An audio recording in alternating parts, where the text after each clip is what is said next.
What would happen if you tried to hit a baseball pitched at 90% the speed of light? Let's set aside how the baseball got moving that fast. We'll suppose it's a normal pitch, except at the instant the pitcher releases the ball it magically accelerates to 0.9 c.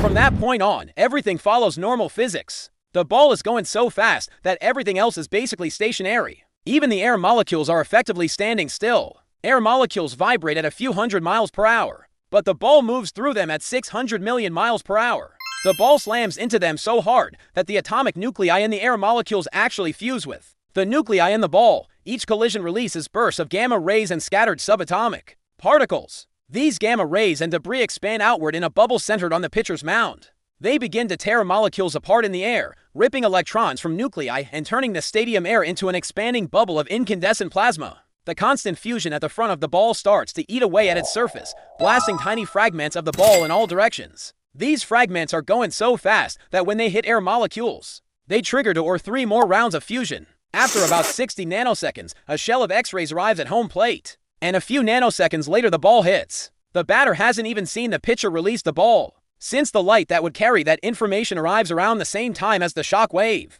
Collisions with the air have eaten the ball away almost completely, and it is now a bullet-shaped cloud of expanding plasma. When it reaches the batter, the center of the cloud is still moving at an appreciable fraction of the speed of light. It hits the bat first, but then the batter, plate, and catcher are all scooped up and carried backward through the backstop as they disintegrate. Suppose you're watching from a hill outside the city. The first thing you see is a blinding flash far brighter than the sun. This gradually fades over a few seconds, and a growing fireball rises into a mushroom cloud. Then, with a great roar, the blast wave arrives, tearing up trees and shredding houses. Everything within roughly a mile of the park is leveled, and a firestorm engulfs the surrounding city. The baseball diamond is now a sizable crater centered a few hundred feet behind where the backstop used to be.